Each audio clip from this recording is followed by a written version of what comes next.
Una investigación exhaustiva y seria de los asuntos de política pública y gobernanza del país se analizan desde el observatorio. Porque los temas de impacto ya están bajo la lupa y los analizamos desde el observatorio. Saludos amigos y bienvenidos a un nuevo programa desde el Observatorio. Les saluda la doctora Jennifer Castellanos Barreto, ayudante del director del Observatorio de Sociedad, Gobernanza y Políticas Públicas de la Pontificia Universidad Católica de Puerto Rico. Para mí es un gusto saludar a todas las personas quienes se conectan a esta hora a través de Católica Radio y por supuesto a quienes escuchan o ven la retransmisión del programa por cualquiera de las plataformas digitales de nuestra querida universidad. Como es de costumbre, nos acompaña nuestro coanfitrión, el doctor Hernán Vera Rodríguez, director del Observatorio. Bienvenido, doctor, a un nuevo programa. Saludos, Jennifer, saludos a la audiencia, saludos a Alondra Bermúdez en el control. Un placer estar aquí de nuevo. Gracias, doctor. Pues bien, esta semana tenemos un tema interesante, un tema que bueno, a mí particularmente me llega mucho al corazón, porque me identifico con el tema en parte y me gustaría que el doctor comience pues con la introducción, que nos cuente de qué estaremos hablando el día de hoy. Pues brevemente, ¿verdad? Hablaremos hoy de las migraciones, ¿verdad? Vamos a hablar sobre todo del fenómeno de la emigración, ¿verdad? Y cómo las personas, por distintas razones que vamos a esbozar durante el episodio de hoy, pues tienen que salir de su país a buscar nuevas oportunidades, ¿verdad? Y mejores condiciones de vida. Uh-huh. Así que estamos hablando de números ingentes, ¿verdad? Números bien grandes de personas. Según las últimas estimaciones del 2020 de la División de Población de las Naciones Unidas, el número de migrantes internacionales, y ahorita hablaremos de los tipos de migración, ¿verdad? En todo el mundo, alcanzó los 281 millones de personas, siendo las mujeres el 48% de esos migrantes internacionales, y 3 de cada 4 migrantes internacionales tenían entre 20 y 64 años, y 41 millones eran menores de 20 años. Sobre todo en una parte que he buscado, ¿verdad? Y que discutiremos, pues hablaré de este tipo de emigración hacia los Estados Unidos, lo cual es bien complicado. La mayor parte de esos emigrantes internacionales se van a Asia, a Europa, a América del Norte, algunos a África, América Latina y Oceanía. Fíjate, esta cantidad de 281 millones de personas a uno le parece pues, un número más, ¿verdad? Uh-huh. Pero vamos a ponerlo en perspectiva. Ese es un número de personas similar a la población de Brasil, la población de Pakistán o la población de Indonesia incluso. Así que fíjate qué gran masa humana se va desplazando de un país a otro en búsqueda de mejores condiciones, ¿verdad? Sí, eso es muy cierto. Y cabe resaltar, y aquí yo hago un paréntesis, que nosotros no somos expertos en migración, claro, y que todos estos temas obviamente lo estamos tocando con fuentes internacionales, documentales e información que buscamos de fuentes, digamos, fidedignas para poder brindarles estos datos y esta información. Asimismo, pues, opiniones particulares de nosotros en el programa, por si acaso después nos usan de referente, ¿no? Mencioné ahorita que existen unos tipos, no sé si usted tiene como una clasificación formal o más bien una clasificación informal sobre esos tipos quizás de migraciones. Mira, aparecen sueltas, ¿verdad? Uno tiene que montarla, vamos, uh-huh. no es tipo libro de que aparezca este tipo, ¿verdad? Sí. De esta tipología o este flujograma de lo que son las migraciones.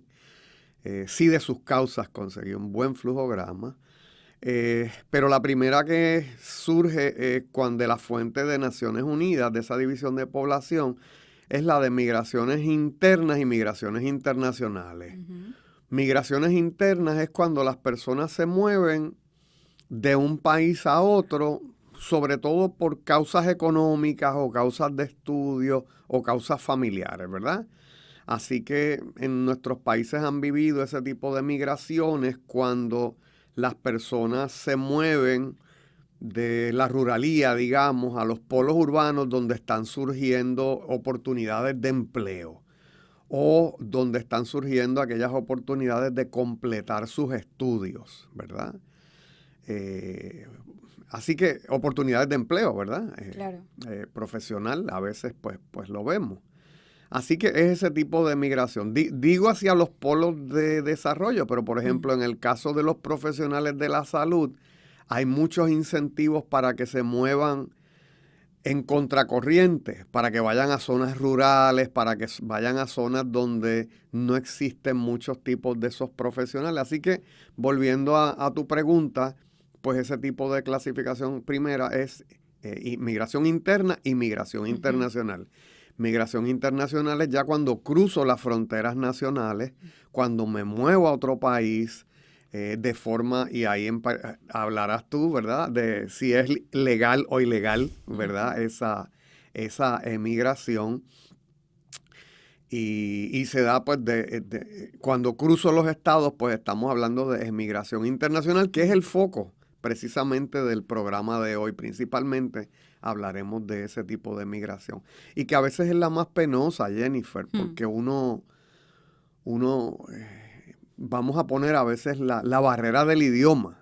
Sé que vas a hablar de tu caso un poquito más adelante, ¿verdad? Pero imagínate compatriotas tuyos que se mueven a Brasil, compatriotas de otras personas que se mueven a China, a Japón. Alemania. Hay mucha gente latinoamericana en Alemania. Pues figúrate, o sea, que ese choque cultural que tiene que ver con el idioma, que tiene que ver con las costumbres, que tiene que ver con que uno habla con las manos y uno es bien cálido en el trato con la gente y en esos países no se da eso.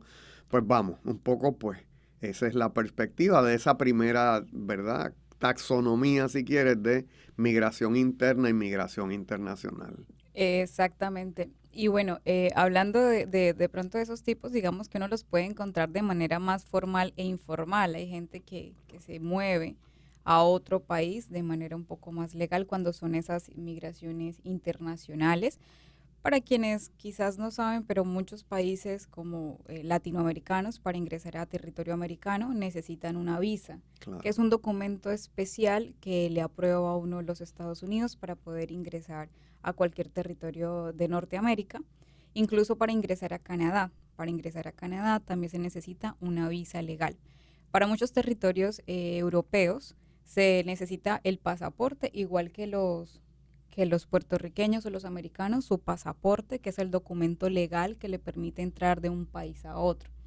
Entonces, en ese proceso, muchas personas atraviesan las fronteras o llegan a otros países no de manera legal, no haciendo ese proceso que típicamente pues tenemos que hacer para poder ser aceptados en ese país de manera legal y tener la oportunidad ya sea de estudiar o de trabajar.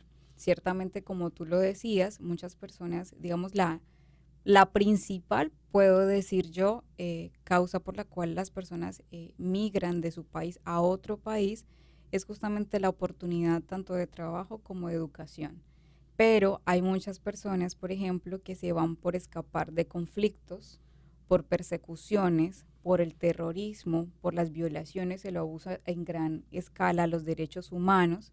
Y algunos lo hacen por cambios climáticos, por desastres naturales u otros factores ambientales que atentan contra la vida tanto de esas personas como del territorio, lo cual les hace a las personas huir o buscar refugio. Claro, elaboro un poco ese punto, ¿verdad?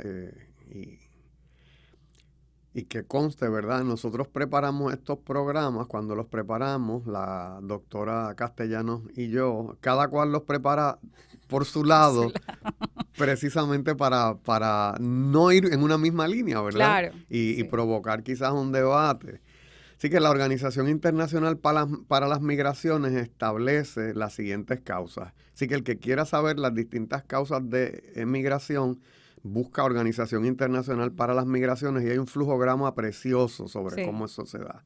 Causas políticas, la discriminación, los conflictos, la guerra, la inseguridad, problemas de gobernanza, falta de libertad y coerción. Fíjate que mucho, eso solo bajo causas políticas. Causas demográficas, la densidad poblacional, ya no caben en el país, ¿verdad? La gente dice, ya me siento que no puedo respirar en mi país, me voy. La estructura poblacional y la prevalencia de enfermedades. Causas ambientales, como habías mencionado, la productividad de la tierra, la habitabilidad, la disponibilidad de agua, energía y alimentos. Fíjate que eso tiene una base como bien tribal, ¿verdad? De estas sociedades tradicionales, donde, ¿verdad? Tú siembras en un terreno, como no conocemos las prácticas agrícolas modernas, pues se agota el terreno. Piensa en países africanos, piensa en Haití, por ejemplo, donde este fenómeno del agotamiento de la tierra se da. La energía y el alimento. Fíjate que no estamos ajenos ninguno de migrar por razones ambientales, por situación de alimentación, ¿verdad? Cuando falla el alimento, pues el ser humano, como otras especies, arranca para otro lado, ¿no? Causas sociales, la búsqueda de niveles superiores de educación y el cumplimiento de obligaciones familiares. Causas económicas, donde se encuentran las oportunidades de empleo, la búsqueda de mejores ingresos, mejor calidad de vida, el nivel de precios de un lugar versus el otro, y entre otras. Y hay unas causas micro, características personales o del hogar, la edad que tú tengas, porque no es lo mismo migrar a una edad que migrar a otra, el género, el nivel educativo, el estado marital, las preferencias, la etnia, la religión y el lenguaje, que lo habíamos mencionado. Sí. Habla también el esquema de unos factores limitantes o facilitadores, el marco legal o político, los vínculos con la diáspora, el costo de mudarse versus quedarse, las redes sociales en el sentido clásico, ¿verdad? De quién me pueda acoger en ese otro lugar, y la tecnología disponible. Quiero aquí hacer una parte, ¿verdad?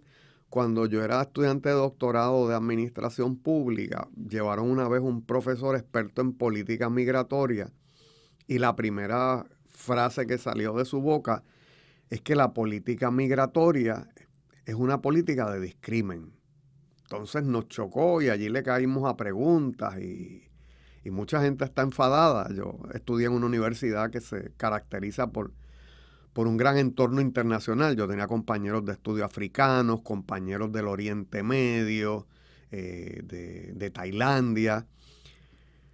Y entonces él nos convence, nos dice, los estados, cuando se crean los estados nacionales garantizan la seguridad de su territorio, pero tienden a garantizar el bienestar de las personas que viven en ellos.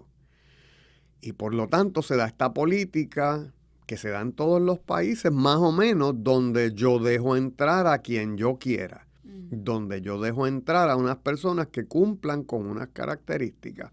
Generalmente hablando, la regla de decisión es que esta persona venga a aportar a esta cultura, a este país, y no venga a causar problemas. Claro. ¿Verdad? Claro, ahí se dejan unos espacios y unas cuotas por razones humanitarias y otras cosas que podremos ver un poquito más adelante. Pero en términos generales, quiero que sepan que la gente no tiene en los países un flujo constante y libre, porque los países han establecido esos parámetros de que dejamos entrar y establecemos unos estatutos legales y establecemos una normativa donde cada persona que entra a un país tiene que convencer a un oficial migratorio o a todo un aparato burocrático de que usted viene a aportar al país. De hecho, cuando vas incluso de turista, esos visados de turistas dicen, ¿cuánto dinero usted tiene encima? Claro. ¿Tiene usted tarjeta de crédito? ¿Cuánto tiempo se va a quedar? ¿Cuánto tiempo te vas a quedar? ¿Dónde te vas a quedar?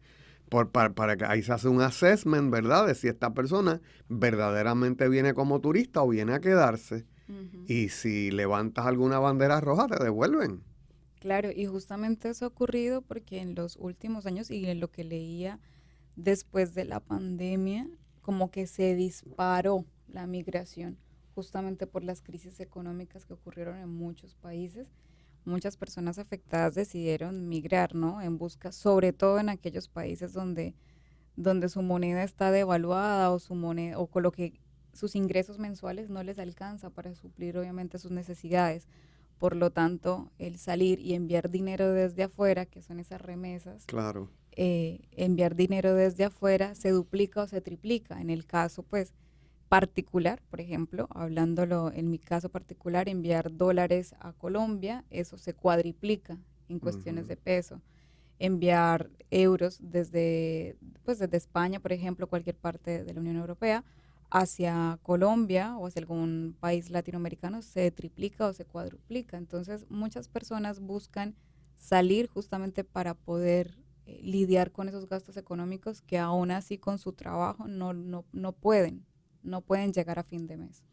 Claro, casos dolorosos, ¿verdad?, que hemos vivido recientemente, el de Venezuela. Sí, y ha sido digamos, la población que más ha migrado. Sí, fíjate que la ONU calcula que hay cerca de 6 millones de venezolanos que han abandonado su razón por razones políticas y económicas y se han movido principalmente a Colombia, que tienen 1.84 millones de venezolanos, Perú 1.29, Ecuador tiene como medio millón y fíjate, República Dominicana 115.300 emigrantes venezolanos, ¿verdad? Triste también el caso de Ucrania, ¿verdad? En Ucrania se calcula que cerca de 6.300.000 personas más o menos es la cantidad de refugiados ucranianos a través de todo el mundo, de los cuales casi 6 millones han emigrado a algún país europeo, ¿verdad? Así que, ¿verdad? Son casos, el hablar de este tema es un tema vivo, que quizás, ¿verdad?, muchos de nuestros escuchas pues no han tenido la necesidad, aunque hablaremos del caso de Puerto Rico y lo que es la emigración, ¿verdad?, de Puerto Rico hacia los Estados Unidos un poquito más adelante. Uh-huh. Y hablando un poco de esos destinos, esta misma Organización Internacional de las Migraciones menciona que los Estados Unidos de América han sido el principal destino de los migrantes internacionales desde 1970. Desde entonces, el número de personas nacidas en el extranjero que residen en el país se ha cuadruplicado con creces, pasando de menos de 12 millones en 1970 a cerca de 51 millones en el 2020. Alemania, que ocupaba el segundo lugar entre los países de destino de los migrantes, también ha experimentado un aumento a lo largo de los años de 9 millones en el 2000 a casi 16 millones en el 2020. Wow. O sea, en 20 años, cerca del doble.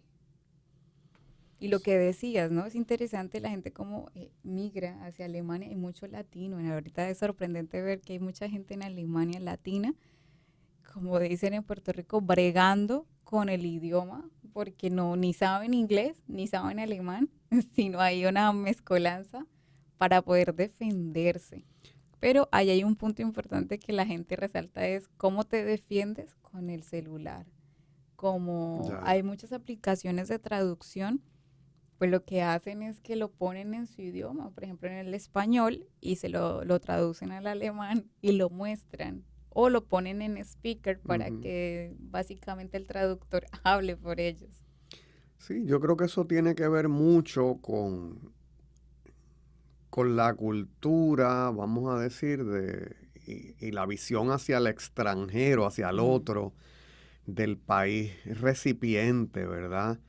Yo no me imagino a nadie haciendo eso en Francia, porque es que, oye, yo he tenido estudiantes que, a mi entender, tienen un nivel razonablemente bueno de francés y cuando van a hacer una experiencia académica en Francia, los ponen en el nivel básico o cuidado si prebásico, ¿verdad? Porque el francés no es muy tolerante, no tiende a ser muy tolerante, incluso aunque te entiendan si el acento no es el correcto, claro, pues, ¿verdad?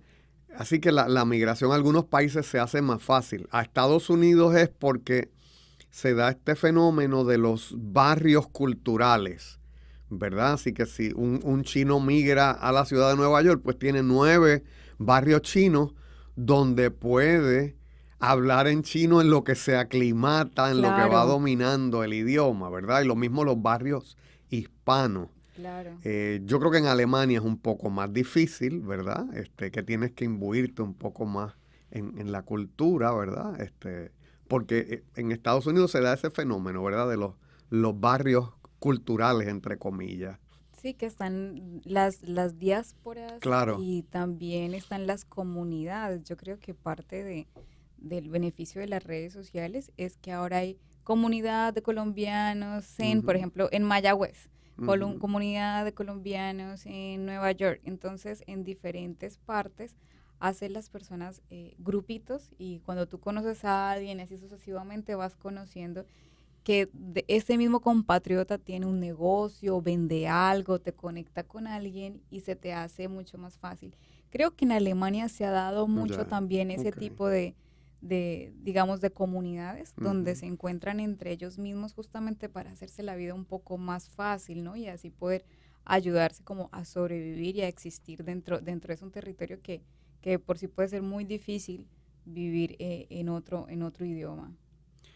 Sí, me parece interesante. Yo creo que podemos también hablar, ¿verdad?, en el próximo segmento, de qué dice la Agenda 2030 para el Desarrollo Sostenible sobre el tema de las migraciones, así como la doctrina social de la Iglesia católica, ¿verdad?, con respecto a la misma, porque pues generalmente se ve los migrantes como algo negativo, ¿verdad? El que lleguen migrantes de otros países, pero los migrantes en tiempos contemporáneos también tienen grandes aportaciones que hacer a los países que los reciben, porque los migrantes a veces tienen unos niveles educativos, tienen unas culturas de trabajo, ¿verdad?, que de sus países de origen, que pueden traer y hacer grandes aportaciones a los países que los reciben entonces. Claro que sí, entonces vamos a una pausa y ya regresamos desde el observatorio. Desde el observatorio. Amigos, estamos de regreso en Desde el Observatorio, hoy hablando sobre las migraciones, los tipos de migraciones, las causas y consecuencias de la migración con el doctor Hernán Vera Rodríguez. Doctor, ¿le gustaría dar alguna aportación comenzando este segundo segmento? Pues habíamos quedado en que íbamos a hacer ¿verdad? A ver cuál es la tónica que le da la Agenda 2030 para el Desarrollo Sostenible al tema de las migraciones. Lo mismo la doctrina social de la Iglesia y el Papa Francisco. Así que vamos a empezar con la Agenda 2030 y tomo de un documento de la ONU al respecto. Dice, se reconoce la positiva contribución de las personas migrantes al crecimiento inclusivo y al desarrollo sostenible. El principio básico de la agenda es no dejar a nadie atrás, y esto incluye a los migrantes. Muchos de los objetivos del desarrollo sostenible de la agenda contienen metas e indicadores con los migrantes o la migración. Por ejemplo, la meta 10.7 insta a los países a facilitar la migración y la movilidad ordenadas, seguras, regulares y responsables de las personas, incluso mediante la aplicación de políticas migratorias planificadas y bien gestionadas. Fíjate que no es venga todo el que quiera. Claro, y no es que no se le cierre la posibilidad a la persona de emigrar, sino que realmente haya una regulación, haya una organización. Claro, y entonces pues esas metas claras que quizás ha sido uno de los problemas de la política norteamericana. La política migratoria norteamericana en algunas administraciones públicas han abierto las puertas, no han tenido muchos parámetros y luego han venido otras administraciones con una política de muros y una política de verjas ¿verdad? Y unas políticas sumamente restrictivas de la migración. Y entonces eso ha creado pues esa disonancia entre las personas migrantes. ¿Qué nos dice la doctrina social de la Iglesia? Pues tomo del compendio de doctrina social de la Iglesia 2 números, el 297 y 298. El 297 dice, la emigración puede ser un recurso más que un obstáculo para el desarrollo. Fíjate, muy cercano a lo que dice Naciones Unidas. Los inmigrantes proveen mano de obra que de otra manera no existiría en los países desarrollados. 298. Deben regularse los flujos migratorios de modo que en el país receptor no haya explotación ni abuso de los migrantes. Un tema muy importante. Los inmigrantes deben ser recibidos en cuanto a personas y ayudados junto con sus familias a integrarse en la vida social. Se ha de respetar y promover el derecho de reunión de las familias, que no se dividan las familias. Asimismo, deben favorecerse condiciones que permitan posibilidades de trabajo en sus países de origen. Fíjate que hablamos una vez más de esta migración ordenada, que no es lo que ha estado ocurriendo.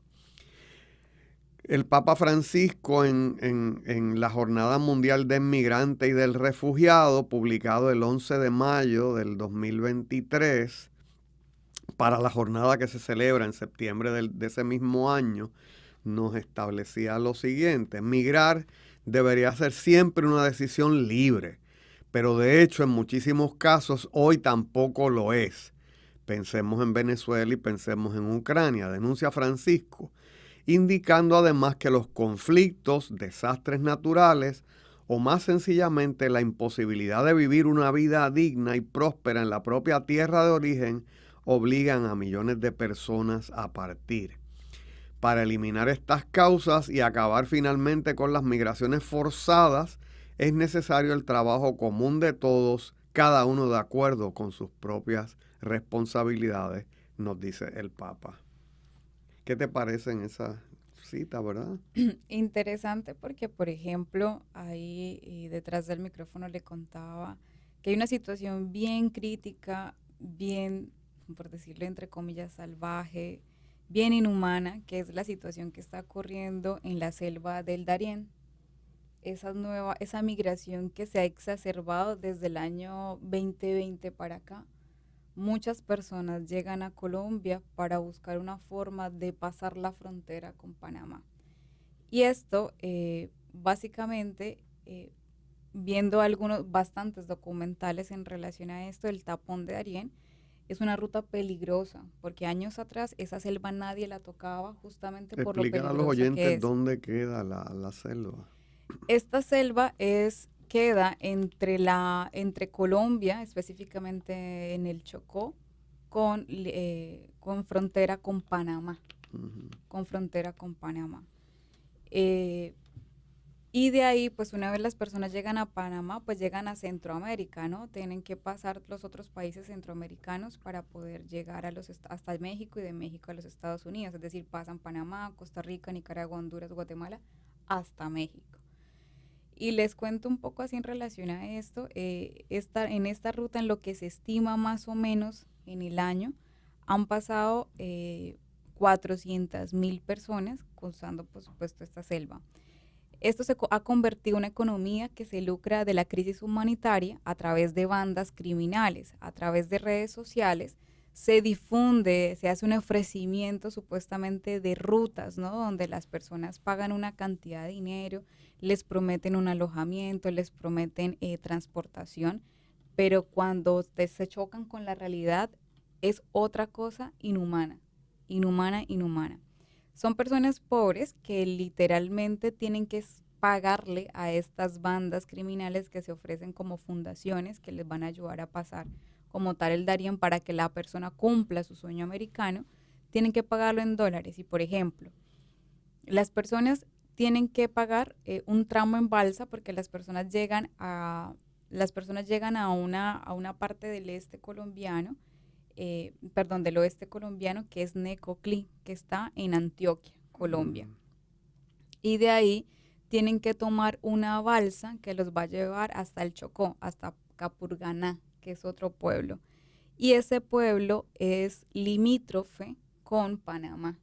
Y ahí llegan a otra región, a otros albergues que están pasan la selva, pasan el Darién, pasan la selva y luego llegan a unos albergues. Las personas que estén interesadas, esto está en YouTube, pueden ver distintos documentales. ¿Cuánto duraría más o menos esa travesía, Jennifer? Mira, la cuestión de esto es que le ofrecen a la persona que en 3 días pasan la selva.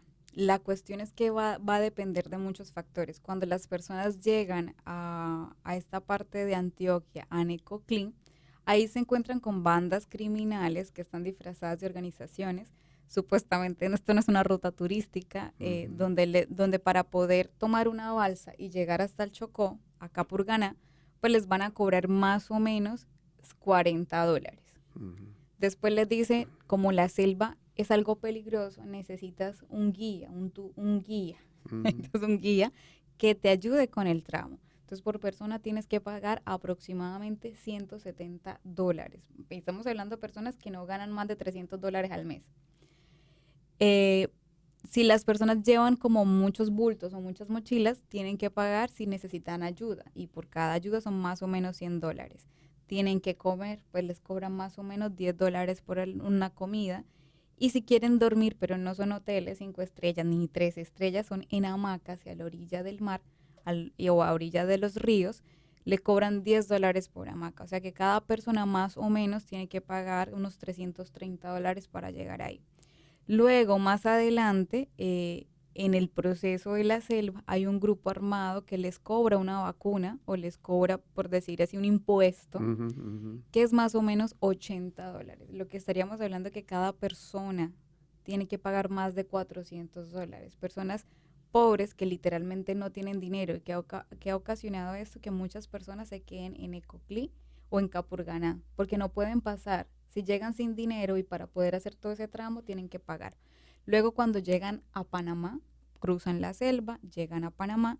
En Panamá los recibe como guardias de migración, porque ellos tienen una política de que ese lugar tiene que ser transitorio. O sea, ellos dicen, llegan aquí, pero tiene que ser transitorio, no se pueden quedar.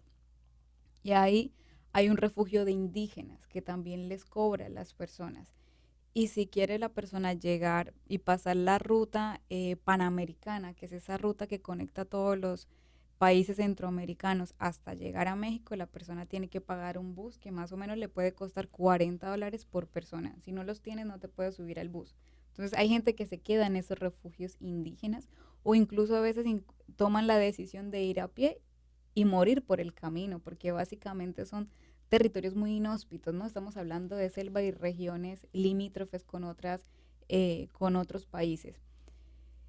Lo que ocurre en este proceso es que la gente muere de desnutrición, ocurren violaciones, tanto a niños, a mujeres, a hombres. Son atacados por animales salvajes que existen en esta selva, puma, tigrillos y entre otros insectos. Se enferman y no cuentan con medicamentos. Se vuelve un tramo bastante inhumano, bastante salvaje, por decirlo así, donde la gente se muere. Incluso en el trayecto en donde son las personas, los buses que los van a recoger de Panamá y los van a llevar a México, han ocurrido accidentes donde han muerto todas las personas que van en esos buses. Muchos albergues en México han sido incendiados, se incendian, ya sea por cuestiones técnicas o lo que sea, no tengo como una teoría específica por qué se incendian, y mueren todas las personas. Incluso lo que ha ocurrido y las noticias que han salido, que una vez llegan a México, pasan en camiones y mueren. Sí, eso lo hemos visto, sí. Todas esas situaciones. Y en cuestiones de datos, dicen que más o menos 413,000 personas han migrado por el Darién. 64% de estas personas son venezolanos, 12% ecuatorianos, 9% haitianos, 7% asiáticos, 4% colombianos, 2% africanos y otro 2% entre otros. Pero fíjate que en el 2022, 32,488 niños cruzaron el Darién y 900 de ellos lo hicieron sin sus padres. Según los testimonios en estos documentales, son personas que se rinden, que van con sus hijos y se rinden a mitad del camino y deciden entregar a los hijos a otras personas para que se los lleven. En este proceso, pues obviamente las personas mueren y de hecho se reporta que muchas mujeres han sido víctimas de violaciones grupales. Y en el 2021 se reportaron más de 300 casos de abuso sexual en el Darién. O sea que es hablando un poco de lo que mencionabas de los ODS y por supuesto claro, de todo lo que se tiene que hacer para que esas migraciones sean humanas.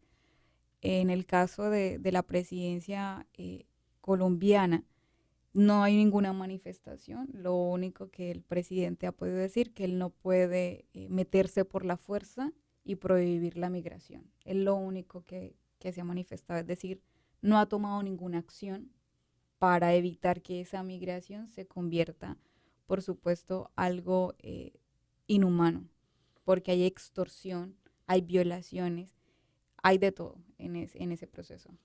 Yo quiero recordarle a la audiencia que Puerto Rico no es ajeno a eso, ¿no? Nosotros hemos tenido varias oleadas migratorias, han disminuido un poco en los pasados años, pero teníamos unas grandes oleadas migratorias desde República Dominicana, desde Haití, ¿verdad? El caso que traes de los niños es un caso bien interesante, ya que en la década del 2000, 2010, se registraron casos de cerca de 800,000 niños que cruzaron hacia los Estados Unidos. Algunos de ellos cruzaron solos. Te voy a dar algunos números. Coger números, años salteados. Vamos a decir el 2010. En el 2010 tienes 20,438 niños entraron a los Estados Unidos. De esos, 13,705 entraron solos. Wow. 6,733 entraron acompañados. Brinco de ahí al 2014, 14,352 total, 12,097 entraron solos y 2,255 acompañados. 2016, 13,746 en total, 9,719 entraron solos. Muchos de esos niños se les dio acogida en los Estados Unidos y se protegió con unas leyes para que no fueran deportados. Hay muchas teorías de por qué los niños llegaron solos. Algunos llegaron en esas travesías que tú señalas y los papás murieron y alguna de las personas del grupo lo llevó. Claro. Hay otras teorías de que es que las familias buscando el que sus hijos tuvieran una mejor oportunidad de vida, pues los mandaban solos, ¿verdad? Y les pagaban todo ese dinero que tú dices que hay que mandar. Esos niños ya muchos de ellos entraron incluso a las universidades en los Estados Unidos porque le llamaban los Dreamers en algún momento, ¿verdad? Y la política pública de Estados Unidos ha sido bien paradójica, ¿verdad? Cuando llega Donald Trump, todo el mundo creía que los iban a deportar. Y ha habido hasta casos legales, ¿verdad? De si se quedan o se van. La política actualmente, hay una ley que se llama DACA, se llama Deferred Action for Childhood Arrivals.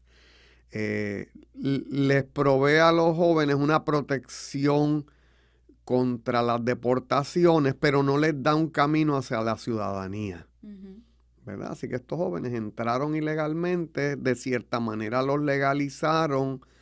Hubo toda una discusión congresional de podían acceder a las ayudas federales para estudiar.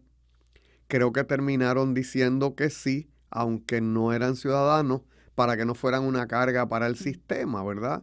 Y entonces, pues ya muchas de estas personas incluso son adultos, pero viven en ese limbo, ¿verdad? De que no entraron legalmente, pero el Estado les permitió llegar a la adultez en esa situación de protección por un lado, pero de indefensión por el otro, de indecisión del Estado con respecto a su estatus migratorio, ¿verdad? Y ahí pues ha habido unas altas y bajas, si hay administraciones republicanas o si hay administraciones demócratas con respecto a eso. Sí, en relación a eso y la crisis que quizás se ha visto de la migración en Nueva York, también tengo unos datos. Se dice que cerca de 10.000 personas entran a Nueva York diariamente en busca de refugio. Según el alcalde de Nueva York, Eric Adams, ha declarado el estado de emergencia por la crisis migratoria que azota la ciudad. Refiere que aunque la compasión es infinita, los recursos son limitados y aseguró que esta crisis le costará a la ciudad de Nueva York más de 12.000 millones de dólares por los próximos 3 años. ¿Por qué llegan a Nueva York? Según hay una ley que fue aprobada en los 80s, que hace que la ciudad esté obligada legalmente a proveer un techo a cualquier persona que lo necesite. Además existe una creencia de que la economía en Nueva York es muy buena y es compartidas estas experiencias de familiares a otros, por lo tanto llegan más personas a Nueva York. El porcentaje de solicitantes de asilo, que antes el asilo político para mí era una persona que era perseguida políticamente, pedía un asilo político, pero ahora eso se ha flexibilizado o se ha tergiversado, no sé cómo decirlo, pero ahora el asilo político lo pueden pedir varias personas por diferentes razones. ¿Quiénes piden principalmente el asilo político en Nueva York? 41% venezolanos, 18% ecuatorianos, 13% colombianos, 5% peruanos, 23% restantes, dentro de los cuales están los africanos y de Medio Oriente. Según dicen, y se afirma, que gobernadores republicanos de estados del sur del país han enviado buses a los estados dirigidos por demócratas para ejercer presión sobre el gobierno del presidente Biden. El objetivo es acercar este problema de la migración de las zonas más alejadas de la frontera a las zonas más cercanas y más pobladas. Los republicanos culpan a la administración de Biden de no frenar el flujo de la migración, que alcanza un repunte muy grande y nunca antes visto en Estados Unidos en los últimos 20 años. Según la Casa Blanca, extendió el estatus de protección temporal, que se le llama TPS, el famoso TPS, que es temporal. Eso no se lo da a la gente para toda la vida. Es una forma de que las personas puedan trabajar o estudiar temporalmente sin estar ilegal. Pasó de ser de 242,000 beneficiarios a una nueva medida de 472,000 más para que las personas puedan trabajar y residir en los Estados Unidos temporalmente. Sí, no es fácil, ¿verdad? El tema de la emigración y de la migración, ¿verdad? Para los países que la reciben es un fenómeno complejo, ¿verdad? Porque la obligación del Estado principalmente es hacia sus ciudadanos, pero de otra parte, pues, tiene que movernos la compasión, ¿verdad? Y quizás de aquí desde el observatorio, pues, lo que promoveríamos sería esa migración ordenada, ¿verdad? No puede el Estado, pues, decidir no hacer, ¿verdad? Hemos dicho en otras ocasiones que la política pública algunas veces es no hacer, pues nos parece que en este caso hay que hacer. Dicho sea de paso, quiero hacer unas notas sobre la migración puertorriqueña hacia los Estados Unidos. Se estima que entre el 2000 y el 2019 emigraron hacia los Estados Unidos 607,000 puertorriqueños. Así que eso, ¿verdad? Es más de 500,000 de puertorriqueños, es más de la población de muchas ciudades grandes en Puerto Rico.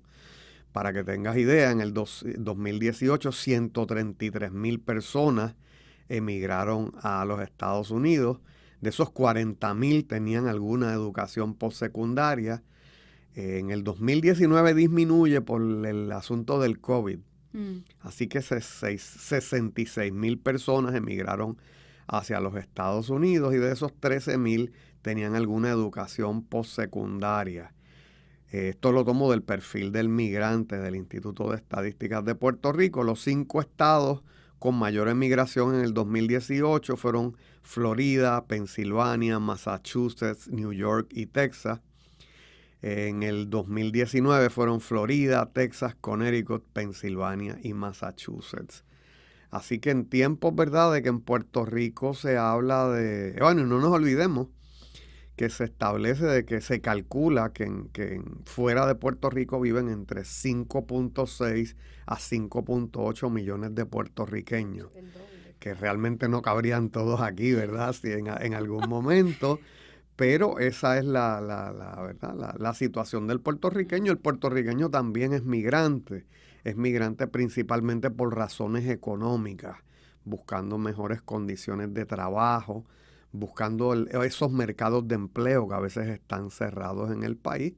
y que paradójicamente hoy día se abren y se busca a manos llenas ese empleado que en otro momento no se crearon las condiciones, ¿verdad?, para mantenerlo aquí. Así es, doctor. ¿Algún comentario final? Porque ya se nos cumplió el tiempito. Nada, yo creo que ver siempre el fenómeno de la migración, el fenómeno del ver al migrante con ojos compasivos, recordarnos que la vida es cíclica. Nosotros hoy día recibimos una emigración dominicana, pero en siglos pasados los puertorriqueños nos movíamos a República Dominicana. De hecho, se ha percibido algún flujo migratorio inverso, donde hay puertorriqueños buscando oportunidades de negocio y oportunidades de empleo en la República Dominicana. Así que pensar que hoy día podemos estar bien en nuestro país y que mañana, por razones políticas, por razones económicas, por razones familiares, pudiéramos ser nosotros los migrantes y quisiéramos vivir esa compasión. Pues gracias, doctor. Hemos llegado como tal al final de este programa, amigos, así que les recordamos que pueden conseguir la retransmisión de este y de todos los programas anteriores en YouTube, en el canal Huellas del Futuro bajo la playlist Desde el Observatorio o en el formato podcast en Spotify. Les agradecemos a todos por habernos acompañado hasta el final de este programa y nos vemos la próxima semana en un episodio más Desde el Observatorio. Muchísimas gracias.